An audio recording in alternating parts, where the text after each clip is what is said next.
Pasha Paroh, YNet7. Welcome. Thank you for tuning. Today, I got Michaell with 2 L's, M, on the screen with us today from around the world, world-renowned artist. I'll have the link to his website in the comments below, and if we have time, we'll show a couple pieces of his art today. Mike, introduce yourself. Tell me a little bit about who you are. Hi, Pasha. Good to see you again. Welcome. My name is Michaell Magrutsche, and I was born in Vienna, Austria. And I came to the States when I was 18 or 20.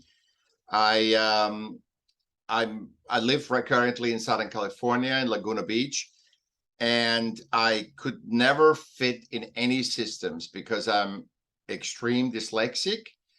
And also dysgraphic, meaning my hand-eye coordination is off. So when I squiggle something or write something down, and I look after an hour, I don't know what I wrote, and I can't even relate to it. I know I talked to Pasha, but I can't relate to what I wrote down. You know, in what context this was. But it's no problem. I suffered very much while I did this, but now I'm very happy because actually that gives my awareness of being outside the box, outside the system, and allows me to see things that a lot of people know it, but they're not seeing it. So once I say it, oh, I knew it. You know, that's the subconscious, that you know something, and people say it's resonating, but I think it's other than resonating. It's not just I like this, that's my jive. It's more like, oh, I knew that all the time, but I didn't put words to it. And once the words are put into it, as you know, you're a wordsmith, as soon as words are put to it, then people comprehend the physicalness of that wisdom that is relayed to them. And there's I don't sell anything. I don't do any steps. I don't do anything. I just try to do with Pasha the most deepest conversation and discourse that two humans can create. And that is what basically I'm making people aware of, that the discourse, the human discourse, is the second human superpower after creativity and art. And the third one is our adaptability, that actually Pasha and I adapt through a system that we can actually communicate to each other. Or that people live in slavery and survive that, or live in concentration camps. It's the adaptation, or adapt to system and be super system adapt, like Bezos and Elon Musk. So yeah, go ahead, ask me. Awesome. So I think you share a lot more in common with people than you might think, because we all for me, when you can sit down and have a conversation and just solely, like, one of your favorite phrases that I got from speaking with you is in the moment. When you can just really be present in the moment and nothing else matters, I think that's some of the purest translations. So obviously the system is not all it's cracked up to be, because you still are amazing and you produce amazing works of art. Yeah. Speaking to you last week, we were having a conversation, and you had a phrase that you mentioned in our conversation, and I was like, we got to talk about that. Yeah. And what that was the system is designed to reward clones. And I was sitting there and I was like, that's profound. What I want to do real quick is I want to just go over the etymology of the word clone for the team. And we see here that it is originally a replica, or extension of exact duplicate of replica, right? Mm-hmm. And I was thinking about how that impedes our progress in society and crafts and relationships and financial world, because once the precedence is established, right? Once the innovation happens, that by default, the next word here is stagnant or stagnate. Yep. So it's like standing water. So we know Bruce Lee said, be like water, flow, crash. Yeah. You know, Yeah. we know it turns to ice, it's malleable, it does all these amazing things. But when it's just standing there, it's its most toxic state. It's death too. So, Static is death. so It's yes, death. break It's it not. down. Yeah. It's. So I'm saying this. Number one, I gotta define system. System is everything that humans created that is bigger than a tribe. That has a specific function, like a religion, a state, a government, even groups like abortion against abortion, Black Lives Matter, all these political parties. Everything has a purpose of systems, and that would be perfect because people feel safe with that. So when you are a Jew and you have your own group, or you are a minority, or you are anybody that has a certain, I'm an artist, when you hang out with your group, it's easier to communicate, it gives you safety. That's what it's supposed to be. That's why you create initially that. But our systems have pivoted to not making us safe anymore. In the old days, you worked for a system, you got paid, and you actually got paid because to live. So you worked to live. You have a car or two, you have a house, you have kids and whatever. You worked to live. But because all the systems are on financial principle, which are static and bang us out of balance, humans are not static. They're constantly changing and adapting. So what happens is that today you don't work to live, you work to survive. And now we are actually in the worst thing. You struggle to survive. You don't even work to survive anymore. It's you struggle to just hang on, not to fall off the planet or die on the streets, especially in the Western world. And we need to be aware that these systems were created by humans, and we created the systems. On both sides of systems are humans. And I think this is important for our conversation, because a new president comes, he says, I need new tax reform, right? So you have people with 3 kids, any race, they will help to create, with their superpower number 1, creativity, the best possible tax system. On the other side of the systems, also the people that have 3 kids, every race or color, whatever, with their highest creativity, that try to navigate the system. And when you can see that, once you're aware of that both sides waste their life force to basically fight other humans, instead of just saying, hey, Pasha, we have to pay for this. I mean, I'm saying this is now very infantile. How are we going to do this, Pasha? How are we going to pay for this? And you and I talk. Instead of you filling out forms, I fill out forms. You try to prevent taxes. I try to get taxes. And we waste our energy on systems. How many things you're filling out forms? How many forms have you filled out in your life? And the computer does make it easier, but not much, And I'm dyslexic. For me, everything takes like 3-4 times as long. When I have to fill out, even for a podcast, you didn't ask me to do that, but if you, a lot of podcasts ask me, fill out all these forms. What will you want to talk about? What questions you want to be? I'm getting lost. Or and that's the basic thing, the knowledge 101 of systems. Now, you said, why does the system reward copying? Because it is so limited. And it says, if this copy that if Pasha did something, let's say in the music business, you created something in this, and by chance it's getting views and looks, or people want it, the system grabs that. Also, other humans grab that and make a copy of it. So what happens is, at the beginning, your stuff sells and the copies sell, right? But sooner or later, like you said, it's static. Static is death. It's getting boring. And now you have this, what happened now, and this is very, very important to get.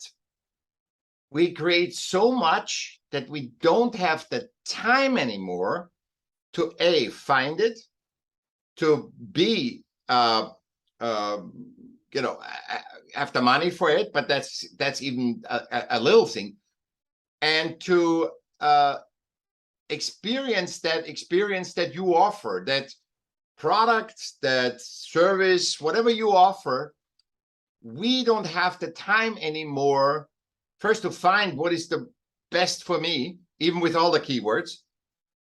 Number two, what is the best for me, what I need. You don't know that either, because you don't know it's available, right? You don't know it's available. You don't know what is the best. So you can make a choice with all your senses that you have inherently as a human. And basically you have not the time, or you don't have the money or the time, or have enough attention span to experience the experience. So what, on one side, everybody says, give a lot away for free so we can get the sales funnel going and people get attacked.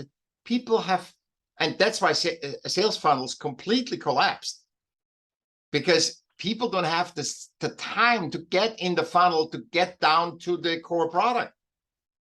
Even though the little ones, the freebies, are a reflection of that core product, people don't have the time. So what are we all doing? We're all creating like maniacs, simultaneously have fear like crazy to survive, and we then shame ourselves because we think our creation, our music, our art, our business is not good enough, because otherwise it would make success, which is a lie. It's a system lie, because the system also says it should be sunny every day, because if it's not sunny, we sell you a Ferrari, we sell you a pill, we sell you a face job, right?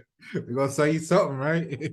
Yeah, I sell you something. And then, but keep going on with this, because let's say you and I, we buy the Ferrari, get the pill, get the face job, and we are still not fulfilled, which is abundance, is fulfillment. Mm-hmm. We are still not fulfilled and happy existing in the moment, right? We're not happy. So what does the system say? Every system says that massive shame, something inherently wrong with you, because we promote that a Ferrari and a pill and a face job makes you happy. Right. And that is the insanity of systems and humans. We are see, this is why we are already living in a metaverse. We don't know it. We experience humanity through systems. We don't experience with other humans in a tribe, and everybody's interacting, dancing, having fun, whatever. No, we experience our humanity through systems. We're born in hospital. We get religious indoctrinated. Not that it is bad. It's just it's a fact. We learn what it is to be human. Oh, human also means, be racist, sexist. Women aren't worth anything. Men aren't worth anything. It's both sides. So, Mike, this is amazing perspective. I like how you captured the finite versus infinite, and you tied it into the industrialized nation concept of, prior to becoming industrialized, there wasn't a lot of choice. You had 2 pair of jeans at the store in your size period. Yeah. So you either got this one, if you have, you got this one or that one, and there was no questions. The stress and the lowering of the quality of life that you're speaking of, the shaming opportunities, come from having 10,000 choices on pair of jeans, and you never know if you got the right one, like you said. Yeah. And that's what's happening in a lot of the different industries right now, music included. Yeah. People are tired of different things, different elements of it, because they have been so stagnant in reality that one day people wake up and go, okay, it's got a different name on it, but it's the same shit. Like, where's the innovation? Where's the what's next? Where's the what's new? And then the issue I have, speak on this part for me, because it's talking about cloning. We know the government comes out, right, and does their little song and dance. And then the corporation says, hey, you know what? That worked for the people. It should work for our business. We're going to implement some of their strategies in our company. And then the corporations mimic or become clones of government. And then the small businesses are down there like, well, hey, look, this is working for the corporations and the governments. We need to implement it on our level. And then you got people that take certain concepts and ideologies all the way to the household, and that further breeds the normative social influence throughout society. Speak on how that damages the economic factor, because without the innovation, there's no new progress. So then it's just a race for who becomes the It cheapest, goes right? even further. It goes further out. Pasha, you are so phenomenal. I love you. So it pushes out, you push even further out, you zoom out, and then you see when you compartmentalize, okay, there's systems and there's humans. We are on different levels because humans are part of nature and systems are human created entities, financial entities that have to work. And we cannot submit ourselves to those entities. We can use them, but not submit to them. That 80,000 people die in 4 months in Ukraine. We cannot submit to that because no system has ever given birth to a human. So we are the top of the food chain, humans and nature, and we are part of that nature. We are not needing to save nature. We are part of it. And while we should save nature is for our own survival, but we have learned that human is worth nothing. When 80,000 soldiers can die in 4 months, what is the message underneath? We humans are worth nothing. When people die of cancer and then get 100 grand from the family, gets 100 grand from the pharmaceutical industry or whatever, we have no value. There's no value on this conversation. How much money would you say that conversation is worth? It's priceless. Right. To the right because people. We are creating new thoughts. We're putting two minds together and creating a new whole. And that's where the magic happens. It doesn't come and say, okay, let's think out what have we done. Let's do it, but only different. It's the same thing. Or everybody is for this, let's be against it. It's the same thing. So what was your question? Your question was how does that factor into, what role does that play on the economic situation? Yeah. Because if innovation drives revenue, yeah, exactly. We're stuck in that's stagnation. Definitely, but that's a lower level because it's about human potential, which is always fresh, which always recreates itself like nature, and system relevance. In system relevance, the copy, and this is the cloning, right? Because nobody wants to take a risk in a system, but humans take always a risk by just existing, because existence is every living being that exists is challenged all the time. You think about when you in your life were never challenged. It doesn't matter what race, sex, or gender. An ant, an elephant, you are human. It's the same thing with the lie. It should be sunny.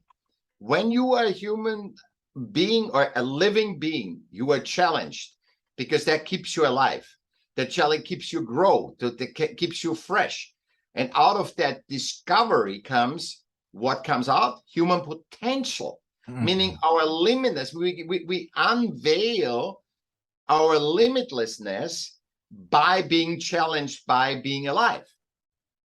I'm not saying you should struggle. I'm not saying you should suffer, but you suffer more because you think I shouldn't suffer. I shouldn't sacrifice.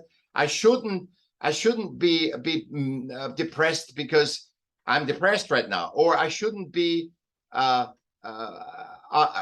shouldn't be upset that it is not sunny today. No, it is what it is. It is that moment what it is, and yours is to observe that moment, and out of that moment evolve. And business is works on repetition, on cloning. One rap song is good, or when whatever, painting is good, everybody does. Banksy is good, everybody paints like a Banksy. or worse than pinks is Basquiat. Everybody paints like Basquiat. The freshness was with Basquiat. The freshness was with Banksy, because nobody has looked at that perception, and it opened the perception. It opened our limitlessness. The freshness is such a rewarding feeling. It's like, oh my God, I haven't heard that before. Yes. And it's so simple, right? That's almost orgasmic. That is where you hear that beat, you hear that voice, I mean, you hear Sade, and you said, what kind of voice is that? Or Rachel Fox, the same thing. It's they have a voice, and you say, what the hell voice is that? I gotta hear more, because you haven't heard that yet. Or for me, it was reggae. When reggae came, I have never heard that rhythm, and I'm a percussionist, right? So I never heard that rhythm, and I heard reggae. I said, "Jeez, I was 15, 14 years old, and I was a DJ already." And all of a sudden, reggae comes out. I was bum bum bum disco, whatever, and there comes reggae, and I said, "Oh my God!" And then putting that in the mixture of the beat of the disco and Bee Gees and whatever at that time was, and all of a sudden have Bob Marley live, Lively Up Yourself. I mean, the discourse of that was so beautiful. It made everything clearer. It made Bob Marley clearer. It made the Bee Gees clearer, and it made all the disco songs clearer. So we need the freshness. We need that constantly, and accept it as, okay, this is how we do. And I think businesses have to do something, because I think we talked about it. We have no time to consume all the stuff that we create. So businesses have to do products and services, but also have to think of offering an experience, and not repeatedly. Of an individual. That's why people like bespoke stuff. You know that, right? Everybody likes a bespoke, not a Rolls Royce. They like a bespoke Rolls Royce. They're like a suit. They're like a bespoke suit. And I think it should be bespoke experience. I think in the future, if you want to stay in business, you have to offer a product that allows you to create a bespoke experience, and that's what you're paying for, and not days long, but in a regular. You have to gauge that, how much should be a bespoke experience, and then offer that, not just a product that is just a copy of something else. Exactly. That's where, when I speak to people, you bring up two great points, one directly and one indirectly. Directly, because of the stagnation, because the system rewards the clones, right? Yeah. The challenge is to go against the low-hanging fruit. It's easy to go in and duplicate what somebody else already done because it works. Like you said, the derivative of that is when the record label says, okay, this is what's hot. We're going to pour $5 million of marketing into this, bombard the world with it. Then the rest of the world goes, hey, I need to sound like that so I can get in that position. So when you come up with something new for the first time, it may be slow to catch on, but like you said, it goes like wildfire once it catch on because of the freshness of it, right? So that part actually rewards the outcast once they overcome those challenges that you speak of. Yeah. You see, because the word replica, like it mentioned in the definition of clone, if you go to Wikipedia, the word replica is an exact copy of an object made out of the same raw materials, whether molecule or work of art or a commercial product, right? And they said the term is also used for copies that closely resemble the original without claiming to be identical, right? So here's what happens. Like you said, that new sound comes out. Like you said, the first one to come out with it, they normally get beat up in the beginning, and then people are like, oh, actually, we kind of like this. We thought we hated it because it was different. It wasn't the clone that we were looking for. But like then the refreshing comes in. Then other people go and want to clone it, and the cycle repeats. Yeah, we So clone clones. We clone clones because Sugar Hill Gang was yeah, it was a hit because it was a cute little rap song, but the real money did all the followers that came afterwards and brought their stuff in, you know. yeah, But we you said it rightly. We clone clones and we look through the system because we are driven by DNA that the power is in the inclusion. It's in their tribe. But systems are no tribe because the tribe works for a human existence. The system works for financial reward. correct. And that's why there's a difference between this. This is what we need to compartmentalize. That's why we have human potential, and that's why we have system relevance and system value. Right. And if we can separate those two, just compartmentalize them and separate them, life is getting way easier.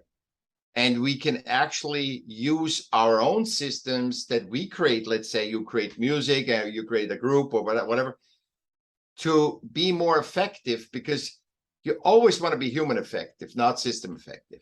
System effective, you get automatically, because if you're human effective, people will, like you said, oh my God, there's a new song I didn't hear about, but now I hear it is the greatest, right? Mm-hmm. So we will become thing. But so human effective is the most, because that's the rewarding thing. System affecting is rewarding to a certain extent, but very temporarily, while you can ride the wave. And when the wave is over, it's done. Yeah. So the pioneers are the ones that are kicked out of society, basically, because of this, because they're gonna, you have to be in a, something I mentioned on the channel before. A lot of this stuff intertwines with some of the videos. Feel free to watch them in the past. There's a comment I always bring up about how the modern day systems, either, or a byproduct of that, is they actually work against creating the next Picasso, the next Michael M, the next Pasha, Paroh, because to be those people, you have to kind of be not against money, but like totally not concerned with currency. It's the icing. Right. It's the icing. Yeah. You have to really be immersed in the craft that you're in completely, and pouring out your resonance through that vehicle and the craft, and creating your art regardless of feedback, because that's yours.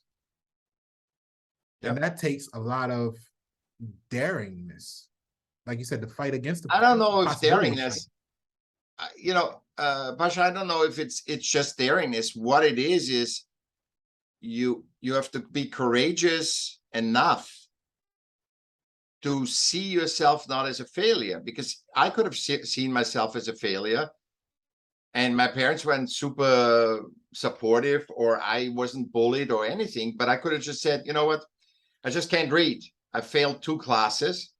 I cannot educate myself. And I think that is not our choice. I think that is a spirit, because a lot of people in my position that gave up.